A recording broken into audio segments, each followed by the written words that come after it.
Hi guys, Ryan here with another episode of the Space Update. On today's show, we've got launch updates, all the latest Starship news, and is the end now for the Hubble Space Telescope. And a lot more coming up on the show. But before we get this show started, joining on today's show is... Hi, I'm Astrorody. I'm Mikko, the host of Deep Dive Fridays. Thanks for joining us today, guys. So, launch updates, we'll just start off with that. We've got SpaceX Falcon 9 Transporter 2 mission coming up on Friday, launching 30 plus cube satellites into orbit on June the 25th. Live coverage on that right here at Total Space. And also, potentially on the same day, Soyuz 2.1B also launching their Pion NKS, I believe, satellites, also on Friday the 25th. So potentially two launches at the same time, but most likely one of them is probably going to shift a little bit, as all launch updates do. They change literally hour by hour, day by day, but we'll keep an eye on that. And then next week on Wednesday the 30th of June, we have another Soyuz launching the MS-17 cargo mission to the International Space Station. So quite a few Soyuz and Falcon 9s coming up in the next week or so. So really exciting on the launch side. But we'll just jump right in with SpaceX and Starship. Although not too much going on launch-wise on the building site, construction site and everything. There's a lot going on. We've seen SN16 rolling out of the high bay to make way for the booster construction in the high bay there. But strangely enough, not too many heat tiles on SN16, and Elon actually tweeted that they might use SN16 for a hypersonic flight. So whether they use the booster for that or whether they just go all out, full throttle with Starship up to the Kármán line and then bring it back down. Probably ideally in the ocean, coming in at high velocity and everything. But what do you make of that? What do you think is going to happen with SN16, guys? Well, I think since they have actually built the hardware, why not use it if they can find a reasonable way? Yeah. Yeah, I agree. It's probably a coin toss whether they use the booster or just, like you say, go all out. Either way, I'd love to see it go up and hopefully come down where they want it to in as few pieces as possible. Yeah, because Elon's actually stated a little while ago now that the Raptors on SN15 and previous launches, essentially, or hops, if you like, that the Raptors have barely reached 50%. So if you imagine the amount of noise that will come off them if they push them to 100%, whether you could do 110% like those RS-25 engines on SLS, who knows? But they're always vastly getting them improved and everything. So it'll be really interesting to see. And maybe it might just whip off the launch pad like that Minotaur rocket we've seen at NASA Wallops, just straight up there and gone. Just be absolutely incredible to see. But obviously also we've seen the booster cryo test, BN 2.1, going through its paces. Obviously, it's just an enlarged tank of what's on Starship within reason, and that just seemed to be passed with flying colours. Pressurised it up, full cryo-proof, and just let it depressurise. But looks like that one didn't even crumple or budge, I don't think. I don't know if you guys saw that, but... Good long stream, but not too much action. Nothing popped this time around, so always good news. It must be going on strength to strength with all the pressurization of the tanks, which is fantastic. But more interestingly, a lot of various parts are being delivered for the orbital launch pads. It's quite interesting. There's a lot of massive yellow pipes and structures of some sort, whether it's for another crane part of something else, who knows. A lot of people are doing guesses at the moment. I saw one of Felix's video, what about it and everything, trying to speculate on what it might be and everything. Some might think it might be the crane of some sort that's going to catch the booster or something like that. But what are your guys' guesses with all the construction going on there? What do you think's next? I would agree with you on the pipes being possibly part of the catch mechanism prototyping process. It's definitely not for plumbing with the angles they're using and looping around on itself. So that's what I kind of think there. It's interesting to see all the sections of the tower getting built elsewhere and driven over to the site and stacked up. I just, as a construction guy, I just love seeing those big things being lifted. Yeah, you're a bit of a construction nut, aren't you, Rory? Little bit, yeah.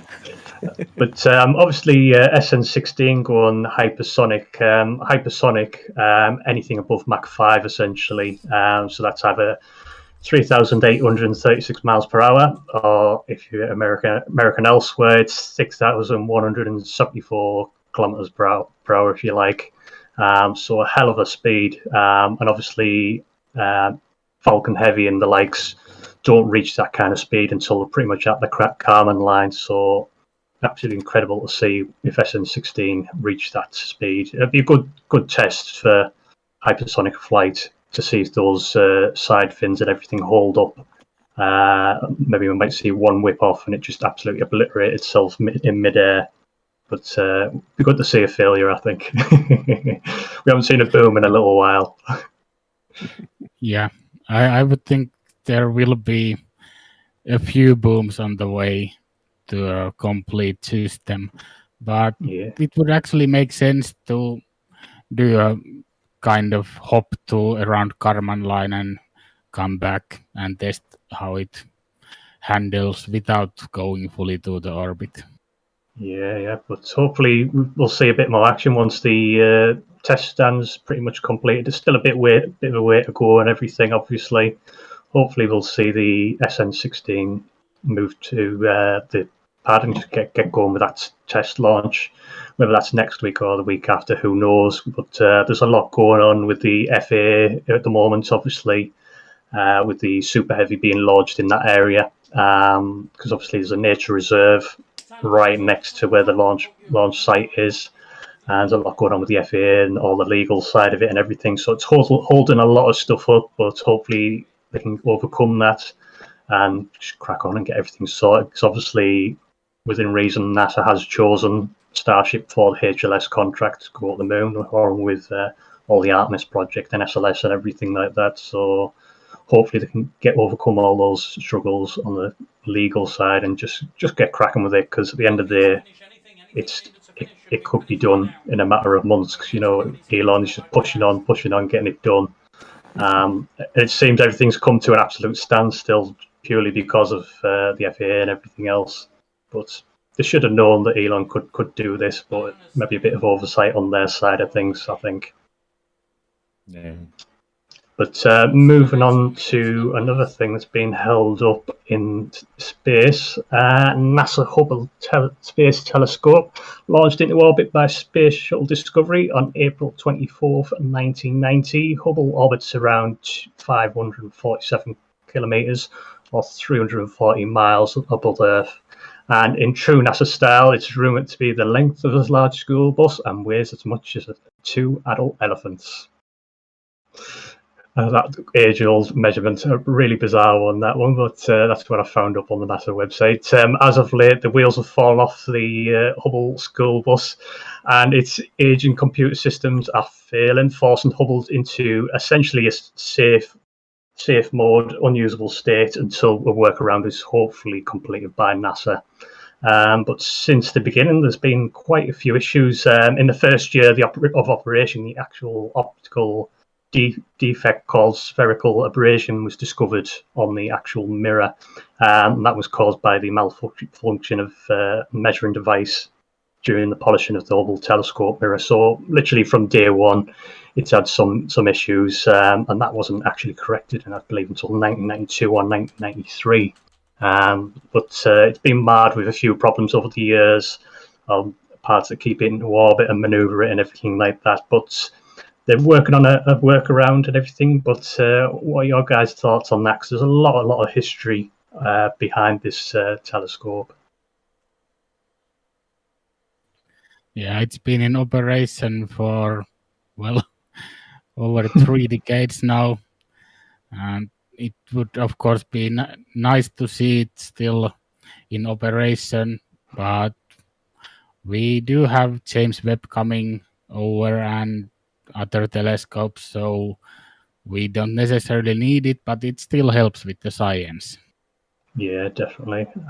But all is not completely lost, because the NASA team is currently designing tests that will be run over the next few days or weeks, however long it may take, to attempt to further isolate the problem and identify a potential solution. This step is important because it determines the hardware that is still working properly for future reference.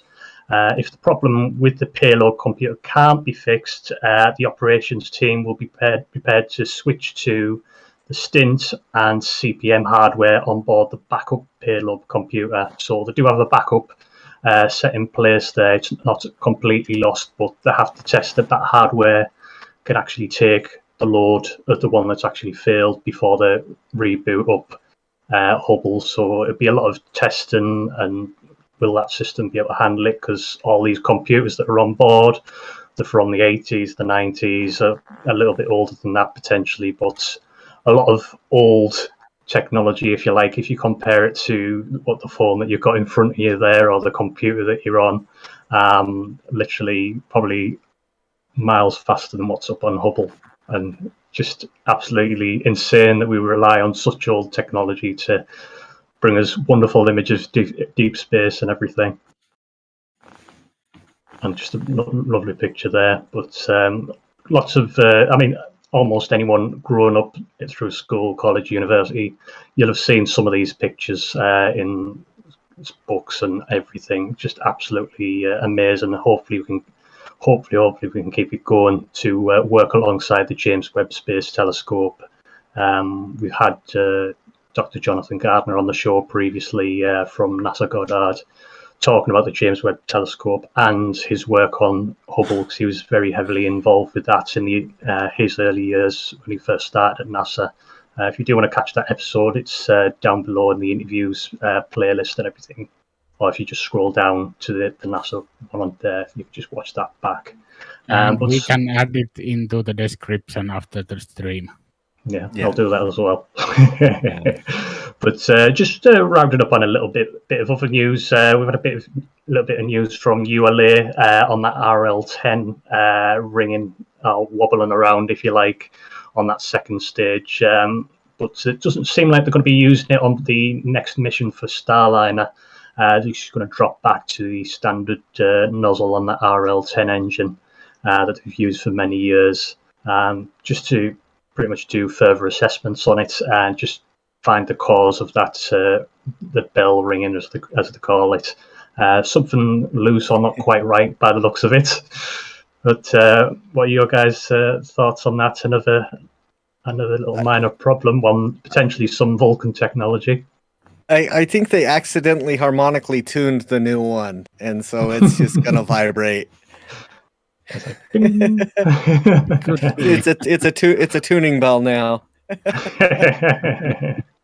And also, we've seen Rocket Lab install the Stromback on their third launch pad, making way for a lot more launches throughout 2021 and onwards towards 2022 and beyond, because they've got their sights firmly on Venus and missions to Mars and everything. So they've got 2 launch sites over in their main HQ, and then they've got 1 launch site over at NASA Wallops. So good that they're pressing on and everything. They've had a few little mishaps as of late, but seems they're really pushing on with the booster recovery and everything. Whether they'll start the helicopter capture, whether they'll just stick with what they got on the Electron rocket, I don't know. But obviously they've got the bigger rocket coming up and everything, so that'd be really interesting to see. Has anyone in the chat got any further questions before we wrap up? I'll just check myself. I can't see anything. But Kai is actually asking, could the Hubble accidental shutdown follow to any problems with the James Webb Telescope?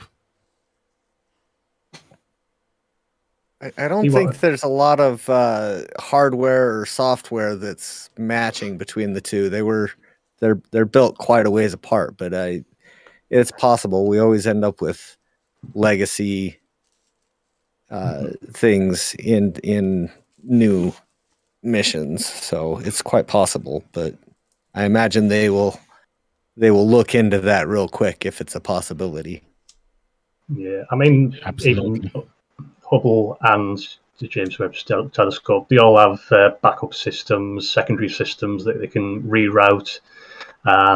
You'd be surprised how interconnected all the electronics are in some of these things. What is used for something else can be reprogrammed, and even though it's decades old technology, it can potentially be reprogrammed and used for something else, but then they'd have to shut down that part of the telescope and stuff like that. And then when they do something else, they have to change the whole thing. So it just, with aging technology, it just becomes more and more of a headache to program and make it do what you want it to do. And I imagine the James Webb Telescope will have a lot less, in theory, a lot less glitches and technical problems, hopefully. But obviously, just can't wait for that one to launch. I believe it's later this year or beginning of next year, depending on how COVID-19 and everything's affected ESA and everything. So I believe that one will be launched. James Webb will be launching on the Ariane 5 with ESA. Pretty much ready to go. I think it's getting shipped. It's in the payload there and everything, so it's not too far off being launched, to be honest, that one. But absolutely incredible, because the James Webb Telescope can see further and better than anything before. And a lot of other projects coming online, other space telescopes as well, to see even deeper into space. Should be absolutely incredible. But I don't think there's too...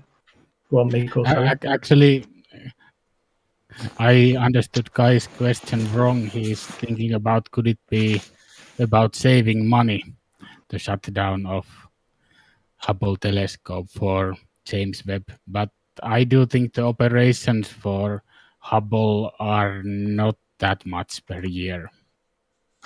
I mean, it's probably in the tens of millions, but in the NASA budget, it's not too much. It essentially costs more to take it out of use, essentially, because then all the science would be lumped onto something else, essentially. So the 50, hundreds, however many people that will want to use the Hubble telescope, because they have to get their time allotted to use it for a couple of hours every time and everything. They have to pre-book it and everything to use Hubble for whatever they want to do. So if you took that thing offline, all those, say, 100, 200 people, they've got to then use something else. It might be something ground-based. It might be something, a telescope based on the 7471, I forget the name. Or it could just be lumped onto the James Webb Telescope. So then it creates a strain on that system, whatever it may be. So to keep Hubble in operation, it essentially just makes things a hell of a lot easier. But Dr. Jonathan Garden said that Hubble can do things that the James Webb Telescope can't. So to use them together, it just make one better unit. Because then you can cover, rather than just looking for one thing, you can use two in tandem to look, rather than just doing like infrared and X-ray or something like that separately. You could do both at the same time, looking at the same target at the same time within reason, rather than just relying on the single one that can only do a limited amount of stuff. So to try and keep that online, is the aim of the game for NASA at the moment. Hence why they're trying their very best to keep it going. Because otherwise, well, they are working on a solution on a newer system, but that's 5 to 10 years away at the moment. But obviously, Hubble's going to be deorbited eventually within the next 5 to 10 years anyway, but they do want to still keep it going. They can't retrieve it because it's obviously too large and old technology and everything. Can't bring it back to ground, so it will be eventually be deorbited safely out in the ocean somewhere. But nothing will probably make it to the surface. Maybe a little bit of debris, but it'll just be burnt and charred at the bottom of the ocean. Bit of a sad ending, but it's just the way it is in space. You can't take it home and put it in your back pocket or anything like that, or put it in a museum, unfortunately. too much money to do that. It'd be great if we could, but we can't. Yeah. I'd love to see it in a museum, to be honest. I put that to Jonathan Gardner. Would it even be possible? He's just like, no chance. Too much money to even do that on some old technology. Maybe in the future with something like Starship, swallow it whole like a big shark, just come along. Who knows? We'll see in the future. But unless anyone's got any more questions, I think we'll wrap it up there. Is anything else there, Joey or Miko? No, just be sure to check us out on social media and check back on this video later. We'll put some links into some other stuff we've done that apply to today's episode. And thanks for tuning in. Yeah, in the next week or so, we've got our episodes with the interview with Astroscale, who are working on debris removal alongside OneWeb and various other companies with funding from the European Space Agency and the UK Space Agency. We chatted with them last week, but in editing and tweaking and approval and on that, so we'll bring that one to you very, very soon. I'd just like to say thanks for joining us again this week's episode. I've been Ryan from the Space Update. I'm Astro Rody from STEM Study. I've been Mikko, the host of Deep Dive Fridays. And if you would like to support what we do, head over to patreon.com/Total Space. Like our newest Patreons, Michael Mars and Ryan McDonald. You can get early access to episodes, chat with special guests like Sky Aurora, Astroscale that we just literally had on the show last week.